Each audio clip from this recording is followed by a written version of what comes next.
Good afternoon.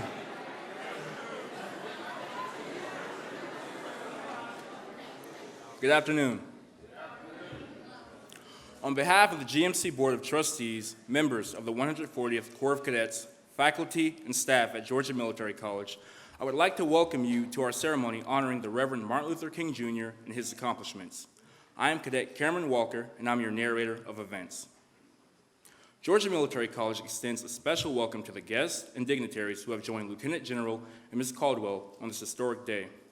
We would also like to recognize a few of our special guests. George Hogan, Vice Chairman of the Georgia Military College Board of Trustees. Dudley Rowe, Chairman of the Georgia Military College Foundation. Cynthia Ward, President of the Milledgeville-Baldwin County NAACP. Carlos Tobar, County Manager of Baldwin County. And a very special welcome to Eva Jackson, Al's mother, Adrian Jackson, Al's son. And a warm welcome to all those who are joining us today for this very special ceremony. Allow me to provide a brief history of Martin Luther King Day. It was officially observed as a national public holiday for the first time in 1986. Martin Luther King Jr. was born in Atlanta, Georgia. His father served as a pastor of Ebenezer Baptist Church in Atlanta, a church that had been founded by Martin Luther King's maternal grandfather. He attended local public schools in Atlanta where he excelled. He entered nearby Morehouse College at age 15 and graduated with a bachelor's degree in sociology in 1948. Martin Luther King Jr. was ordained as a Baptist minister at age 18. After graduating with honors from Crozer Theological Seminary in Pennsylvania in 1951, he went on to Boston University and earned a doctoral degree in systematic theology in 1955. Martin Luther King Jr. is remembered as one of the principal leaders of the American Civil Rights Movement and as a prominent advocate of nonviolent protest. Martin Luther King's nonviolent challenges to segregation and racial discrimination in the 1950s and 60s helped convince many Americans to support the cause of civil rights in the United States. He was awarded a Nobel Peace Prize for his efforts. Even before he was assassinated in 1968, Dr. Martin Luther King Jr. was a worldwide symbol for the struggle towards universal racial equality and a symbol of hope for the oppressed. He was, in the fullest sense of the words, a good man, and we honor his memory today with this ceremony. Dr. King once said, life's most persistent and urgent question is, what are you doing for others? Each year, Americans across the country answer that question by coming together on this holiday weekend to serve their neighbors and their communities. The Mlk Day of Service is part of the President's national call to service that calls for Americans from all walks of life to work together to provide solutions to our most pressing national problems. Today, we honor Dr. Martin Luther King Jr. and all the men and women who not only share his ideals, but act upon them daily. To paraphrase Reverend King, every person must decide whether to walk in the light of creative altruism or in the darkness of destructive selfishness. Today, we are proud to recognize members of the GMC family who have chosen to walk in the light and have distinguished themselves in service to others. The President and our special guest, Mr. Al Jackson, will join me on stage to present the Distinguished Order of the Servant Leader Award. This award recognizes character excellence for those members of the GMC family who have volunteered at least 100 hours of community service in 1 year. The award consists of a medal and a certificate signed by the President. Please hold your applause until all the awards have been given. This afternoon, we congratulate Mikey Dickey.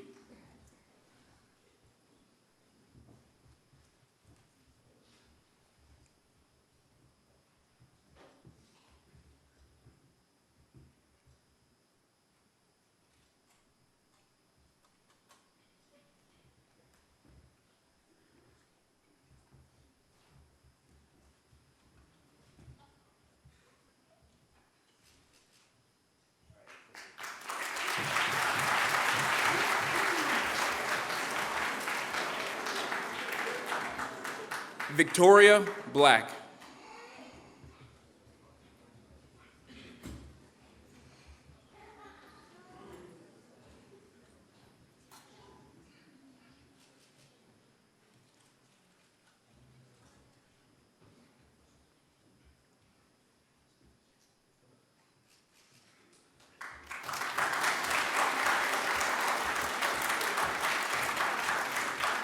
Shelby Griffin.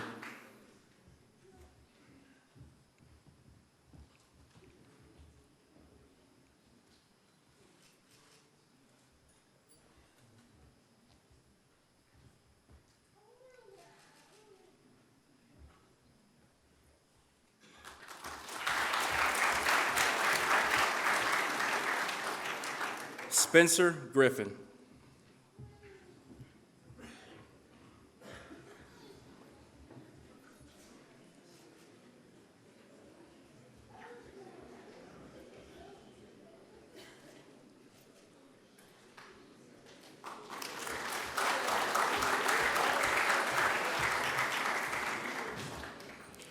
The fourth award for the Servant Leader Medal recognizes volunteers who have donated at least 400 hours of community service in 1 year. This afternoon, we congratulate Justin Wallace.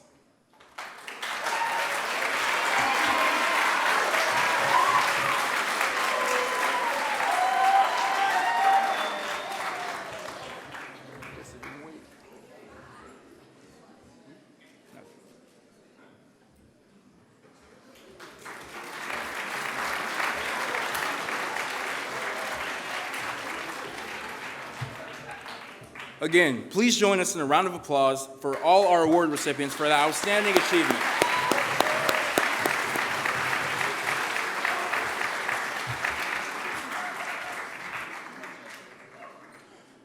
Ladies and gentlemen, the President of Georgia Military College, Lieutenant General William B. Caldwell IV.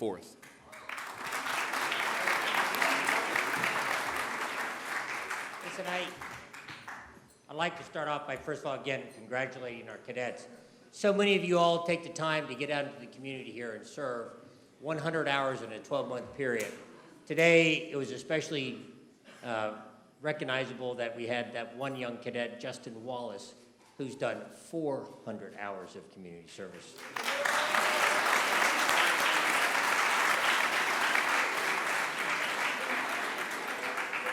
Let me start off by saying on behalf of the Georgia Military College Board of Trustees, my boss, Vice Chairman George Hogan here, I just want to say how honored we are to have you all here and a part of this ceremony today.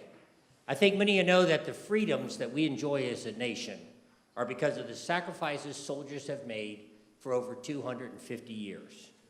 Before the Revolutionary War until today, African American soldiers have served side by side and sacrificed their lives for this nation of ours.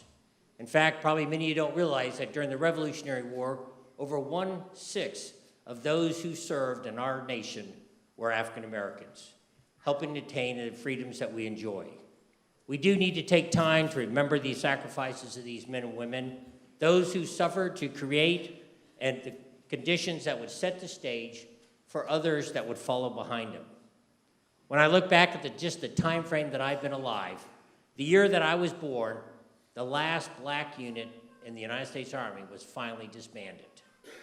In the year that I was born, back in 1954, the Supreme Court heard the case of Brown versus the Board of Education, and finally in that year, legal segregation of schools was stopped. But it wasn't until 1964, with the Civil Rights Act, that we finally recognized and said, legally enforced, public segregation of schools need to be disbanded. 1964. And it was at that time, just 1 year later, that a brave young African-American man made the decision that he too was going to set the stage for others to follow. And he became the first African-American to attend Georgia Military College, junior college, and then graduate 2 years later. Ladies and gentlemen, on behalf of the Board of Trustees and Mr. George Hogan and myself, please join me in welcoming Mr. Al Jackson, Jr.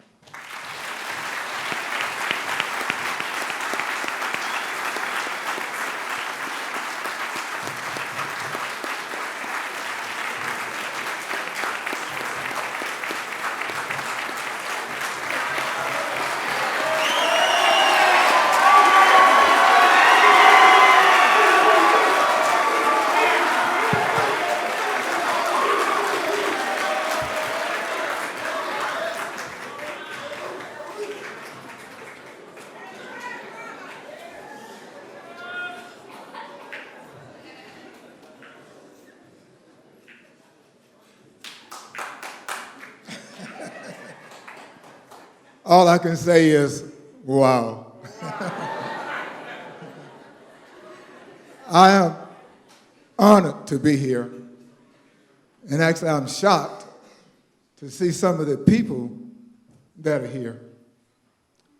I see my son that shocked me by showing up with my grandson. I had no earthly idea that he would be here. My brother that came all the way from Tennessee, I'm going to get you for that. I see several of my J.F. Body High School classmates. Thank you for coming. As I said, I'm honored to be here. Part of my remarks were going to be about Martin Luther King, Jr., but I'm going to dispense with that because my cadet brother over here did such an eloquent job of briefing you on the history of Dr. King. So I'm going to go straight into my remarks. And what I want to say to the cadets out there, I want you to pay attention because there will be a test. I know some of you thought this was going to be a good time to take a nap. They turned the lights down, and you can snooze, but if you snooze, you lose. Because what I'm going to do, I'm going to tell you about 3 key success factors. I'm going to tell you up front that success starts with GMC. So be alert, pay attention. Now, when General Caldwell called me and he asked me if I would speak at the King Day celebration, I said, I'm really not a speaker. I don't really have a message to give. But he told me, he said, Al, I just want you to talk with the cadets. Tell them about your inspiration to come to GMC. Tell them about your journey, what it was like being the first African American to come to GMC. Well, I'm an old Army guy myself, and you can't say no to a 3-star general. So I'm here today. But I'm going to talk specifically to the cadets. The rest of you, you can eavesdrop if you like. Now, to be honest with you, my plan was really not to come to GMC. Actually, I didn't have a plan to go to college at all. After graduation from high school, I just wanted to get a job, any job. But my mother, who had worked most of her life as a maid, and my father, who had worked as a porter/janitor, and I know some of you young people don't know what a porter is, but a porter was that man who, when you ordered your refrigerator or your stove or your TV set from Sears Roebuck, my father was the person that loaded onto your truck. But my parents were poor, and I was the oldest of 8 children. So when I graduated from high school, my job was to get a job. But I couldn't find a job anywhere. Man, I tried everything to get a job. I tried everywhere. I even applied as a sanitation engineer, commonly known as a trash man. Now, don't get me wrong, there's nothing wrong with being a trash collector. Somebody has to do it. I wanted to do it. I wanted that job as a trash collector. But they wouldn't hire me. I was this skinny little boy. I think I weighed maybe 120 pounds soaking wet. Don't weigh much more than that now. But they wouldn't hire me. So I kept looking. And one day, I called this guy up, and he told me he was looking for a janitor. I went, woo, this is my opportunity. Finally, a job. Man, I jumped on my bicycle. That's right, I said bicycle. I didn't have a car. And I rode up to that place on 441. I rode as fast as I could. I was pedaling that bicycle. It seemed like I was going 55 miles an hour. And I got there, I was sweating, I was huffing and puffing and just about out of breath. And I walked into that office, and the owner, he was on the telephone. So I waited for him to get off the phone. And I waited, and I waited, and I waited some more. And he talked. Finally, he got off the phone, but he didn't look at me. He just kept piddling around. And back in that day, you didn't interrupt white folks. You waited until they acknowledged you. And eventually he did acknowledge me. But when he did, he said, boy, what you want? And I said, I came to talk to you about that job as a janitor. And he said, boy, what you doing coming in my front door? If you want to talk to me, you take your ass around back. I don't allow no N-words coming in my front door. So I did like black folks were supposed to do back in those days. I said, yes, sir. And I went around back. Well, when I got around back, man, he cursed me up and down, left and right, called me an uppity N-word, told me to get my ass out of there and don't ever come back. I begged that man, Mister, please, I just need a job. I won't do it again. Just give me a second chance. Please, mister. The more I begged, the more he delighted in cursing me out, called me all kinds of names. And finally I left, pretty much in tears. I was mad. I was really mad. But I wasn't mad at him. I was mad at myself. I had let this man stand there and belittle me, call me all kinds of names. But I was willing to accept that. I was willing to do anything if that man had just hired me. That was by far my darkest hour. Now, my grandmother would say, the darkest time of the night is just before the dawn. She would say, the darkest nights produces the brightest stars. That man not giving me that job, belittling me and not hiring me, that was the best thing that could happen to me. My grandmother would always say also, you know, honey, they call me honey. A lot of you probably know that.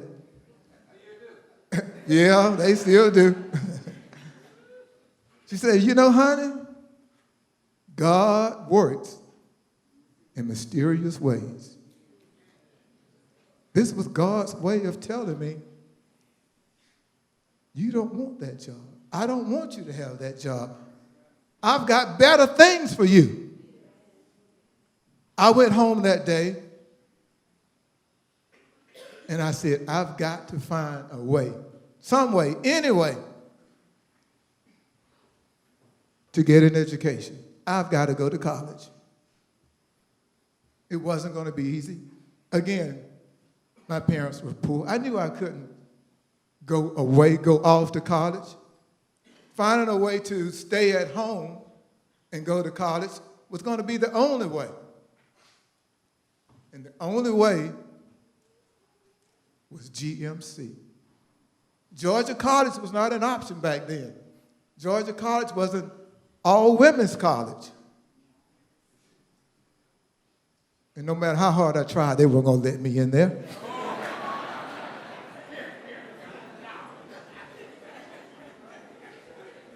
So I decided to apply to GMC. Now, I didn't tell anybody that I was going to apply to GMC. I didn't tell my mother. I didn't tell my father. My father was a traditional black man. And if I had asked my father about going to GMC, I know what he would have said. He would have said, boy, you crazy. You know good and well, he always said good and well, they don't allow no colored boys at GMC. But I went ahead and I applied anyway. Mlk King and his fights for equal rights and the fight to get the Civil Rights Bill of 1964 passed had given me the inspiration to do that. So I did. Now again, back in the day, everyone in Milledgeville, they knew my father because he had toted so many boxes for them. And the president of GMC knew him as well. So the president of GMC at the time asked my father to come up early one Saturday morning, bring your little boy up with you, and we'll talk. I'm going to make it early because I don't want anybody to see these little black men and this little black boy coming into my office. He didn't say that, but I know what was going on. And he tried to talk me out of going to GMC, talk about how hard it was going to be, and maybe I should consider some other options. But there were no other options. GMC was my only option. And thank God GMC was there. So the more he talked, the more I was determined to do it. And my father then took out a small loan to pay my tuition that first quarter. I earned a few dollars myself, and we bought a couple of uniforms and was able to buy my books. And they say God works in mysterious ways. Well, a local cleaners caught fire. And they threw out some uniforms. My mom, sit down here in the front row, she was an excellent seamstress. She was able to alter those uniforms for me. And Mom, thank you for what you did for me. I appreciate you. I love you. Thank you so much. I couldn't have done it without you.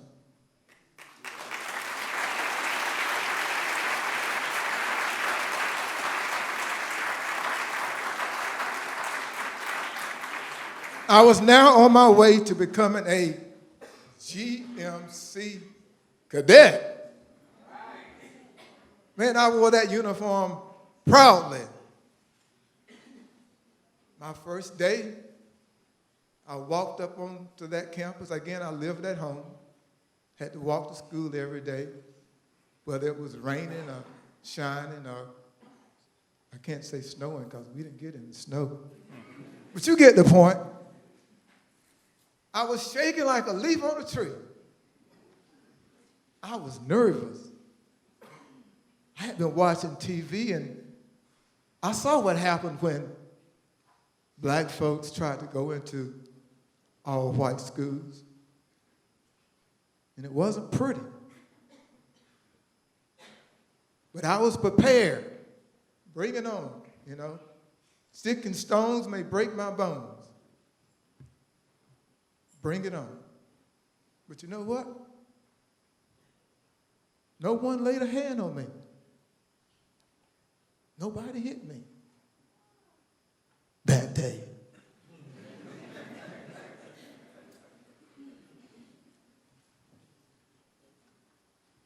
But the struggle wasn't over. As I got into GMC and started class, they put me in this remedial English class. And I'm pretty sure some of my classmates in that class, they had English as a second language. Now, I thought I had been speaking English all my life. But now, they're telling me I can't do English. Man, I was crushed. Maybe I can't do this. Maybe they were right. Maybe I am inferior. Did Mrs. Lofton and Mr. Robinson, my English teachers at Body High School, did they fail me? Maybe I can't do it. But then after the first grading period, my instructor at the time talked to the dean, and she said, I don't think he belongs in this remedial English class. I really think he can do English 101. So they transferred me to English 101. And guess what? At the end of the quarter, I made an A. I made an A in English. I said, you know what? Maybe, just maybe I can do this. Maybe I can do this. And then I said, no, I can do this. I can do this. And that became my mantra. That became my personal mantra. And having a mantra, that's going to be your first key to success. I told you I'm going to tell you about 3 keys to success. The first one is having a personal mantra. Now, what is a mantra? So I did like everybody does today. When you want to know something, you go to Mr. Google. So I went to Mr. Google. And I said, Mr. Google, what is a mantra? What is a personal mantra? And Mr. Google said, now listen to this. Mr. Google said, a personal mantra is an affirmation to motivate and inspire you to be your best self. Its purpose is to motivate and encourage you when you need to focus your mind to achieve a goal. From that point on, whenever I was faced with difficulty, I remembered my mantra, and I repeated it over and over. I can do this. I can do this. I can do this.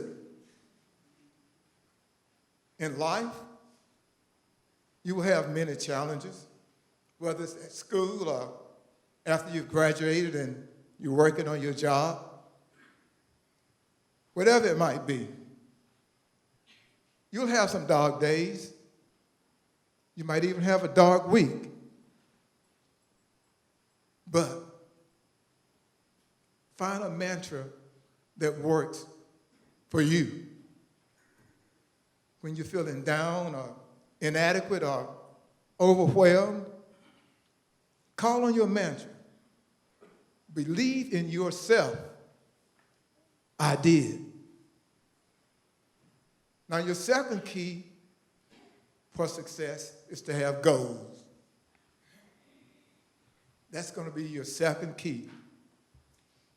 Martin Luther King's goal was to be a catalyst to end segregation and racial discrimination in America.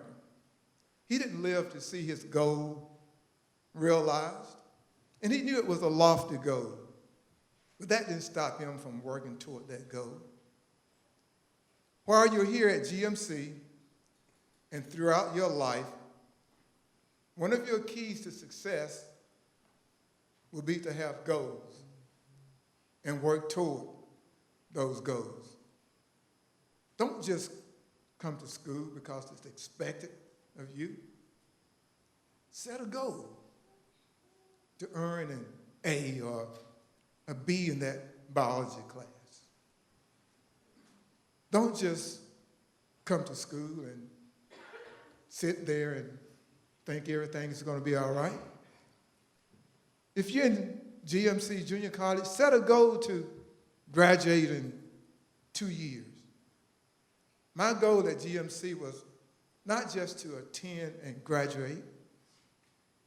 My goal was to have the highest grade point average in my graduating class.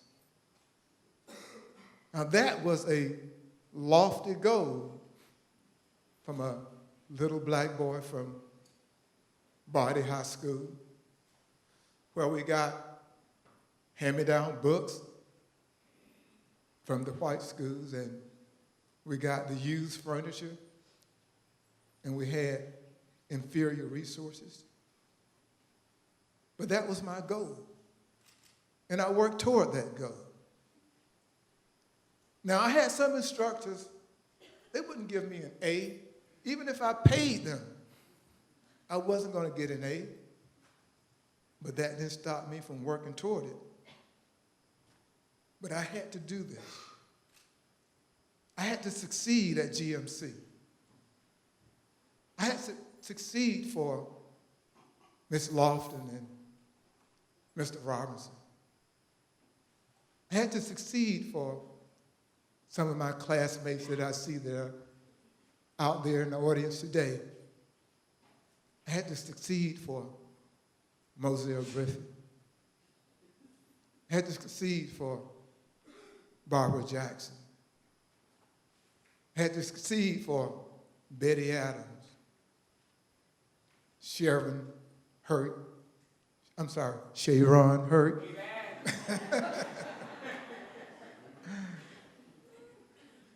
had to succeed for George Hogan, who graduated 2 years ahead of me from Body High School, who is here today. I had to do it, not just for me, but for them. Now, General Caldwell wanted me to be honest with you about my journey through GMC. So I'm going to be earnest with you.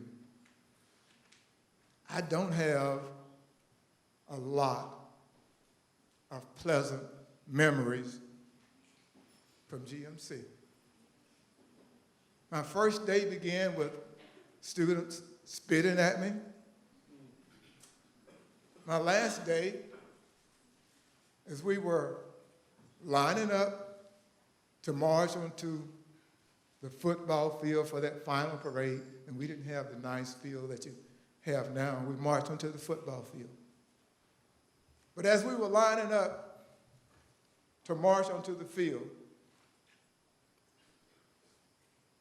there was this one guy, this young cadet, that decided that he was tired of marching behind this black boy. And he decided he wasn't going to take it anymore. And back then we marched with rifles. So he took his rifle and boom! He hit me in the head. I almost blacked out. It hurt like hell. But I had a rifle too.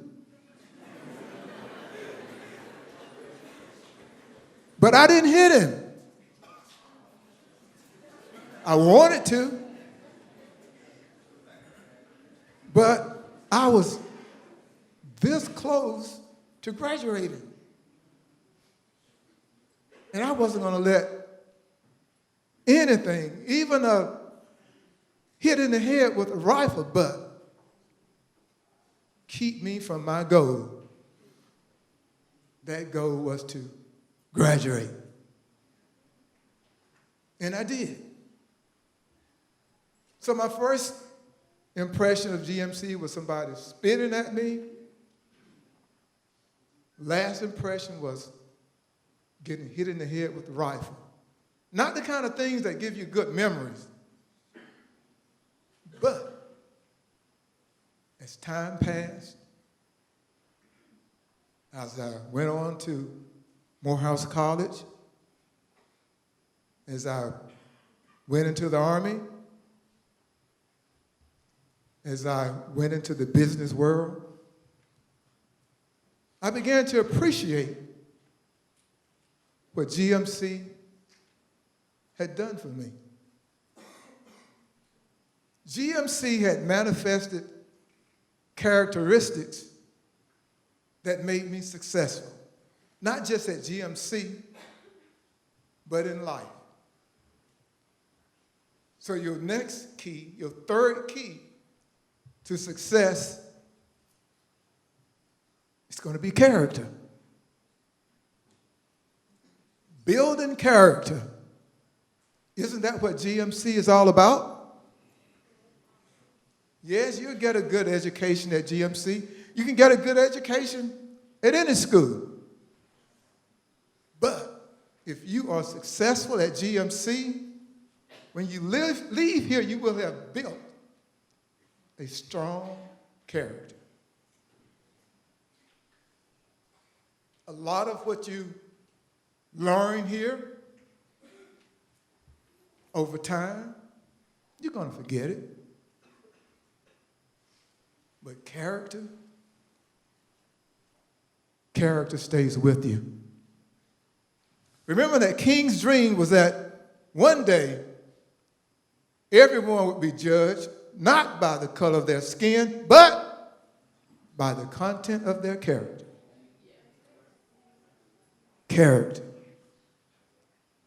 General Caldwell states in his 2020 vision that GMC will be nationally recognized as a leader in providing a character-based education. If you are receptive to what GMC has to offer, what are some of the key character traits that you will be endowed with? Well, how about courageousness? Courageousness. The main movie theater in those days was the campus theater. And I'm not going to tell you anything that some of the old folks don't know, young people don't know about it. But like all the public places in the South, and in Milledgeville in particular, it was segregated. White folks, they sat downstairs in the good seats. Black folks, you couldn't go into the lobby. You had to walk up the outside stairway to get to the balcony where the old rickety seats were. If you wanted popcorn or a soda, you had to buy it from this cutout window in the stairwell. You paid the same amount for your ticket and your popcorn, but you got inferior service. Well, one day, I had on my GMC uniform, and I said, hey, I'm a GMC cadet. I walked into that lobby. I went where no black man had ever been. I had the courage to defy Jim Crow. And that happened several times after then. I had the courage to walk into and sit down in the counter on the white side of McCoy's Cafe. And I got one of those hot dogs.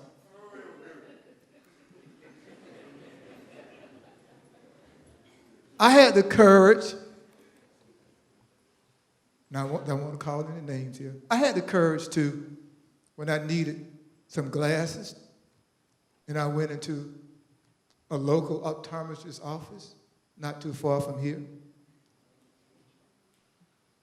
And they promptly escorted me back to the colored waiting room.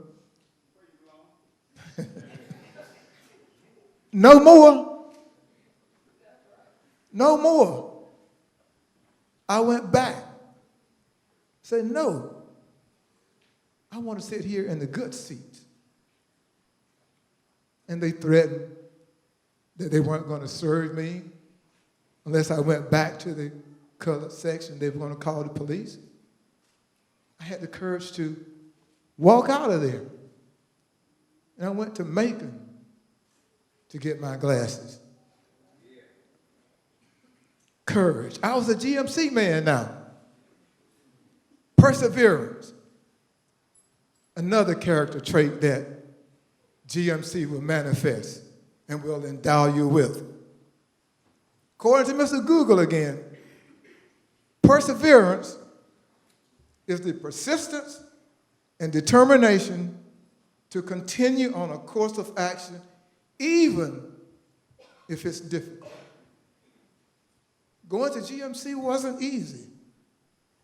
I asked myself many times, do I really want to do this? It may not be easy for you, but you can do this. When you start a job, finish it. Quitting is easy. Perseverance is not. When it gets hard, call on your mantra. You can do this. Persevere. I'm going to talk about one last characteristic. I've got other, but time is short. But the last characteristic, a character trait that GMC is going to endow you with, is integrity. Integrity. Doing the right thing, not just doing the right thing, but doing the right thing even when no one is watching. Live by GMC's honor code. Follow it in everything that you do. If you have integrity, you're going to sleep well at night, knowing that you did the right thing. If you have integrity, people will see it. Integrity is something that you earn, and you earn respect with integrity. People will trust you. They will follow you. They will emulate you. Be like General Caldwell here, a man of integrity. You can't fake integrity. Now, when I started my speech,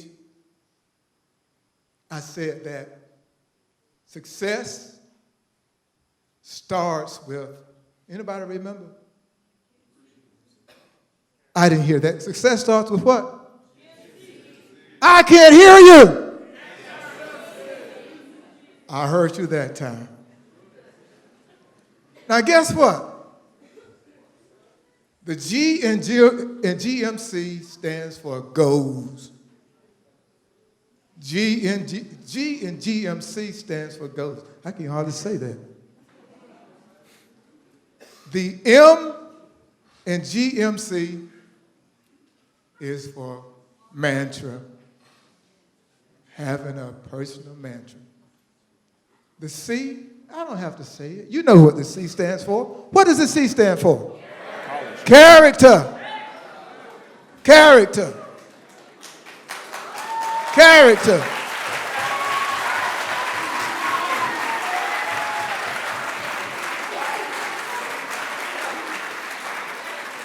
You're going to hear that word 1,000 times before you leave this place.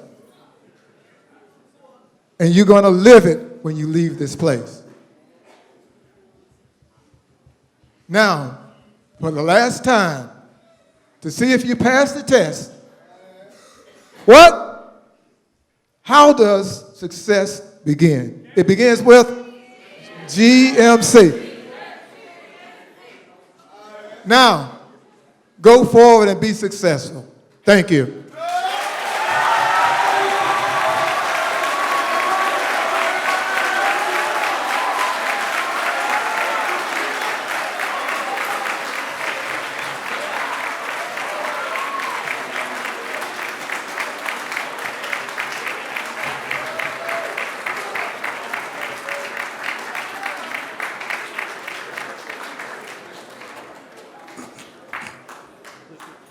We've got one more thing we just want to share with Mr. Jackson. Here, I'll tell you, the first time I met Mr. Jackson about 5 years ago, invited him to lunch, and I sat down, and for 2.5 hours I stayed riveted, listening to him tell me the story. Just a short capsule that you provided today, and I tell you, your courage, your character, your integrity, and your perseverance are truly a model for all. Thank you very much, Mr. Jackson.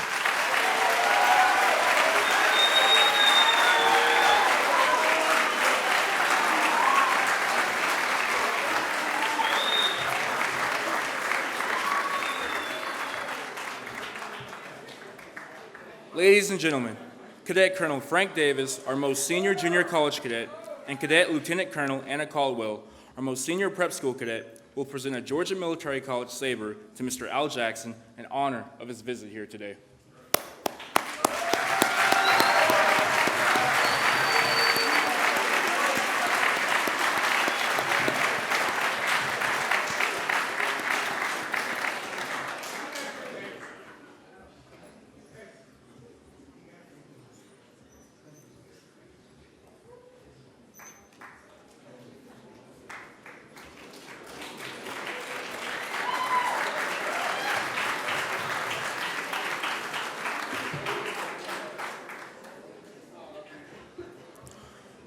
Ladies and gentlemen, please stand as Prep Cadet Janelle Ward recites the Cadet Prayer.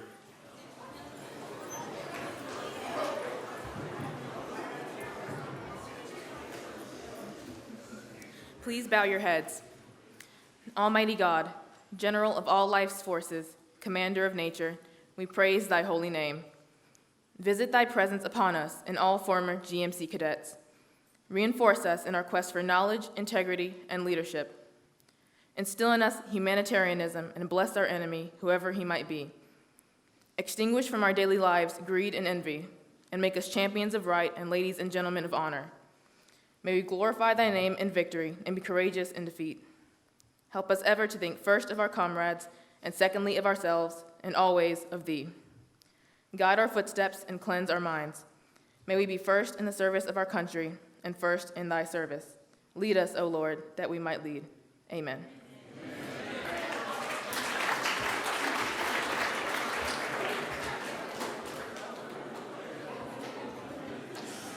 Mr. Jackson will be available for a short time if any member of the audience would like to come forward to meet him. This concludes today's ceremony. Thank you for joining us this afternoon.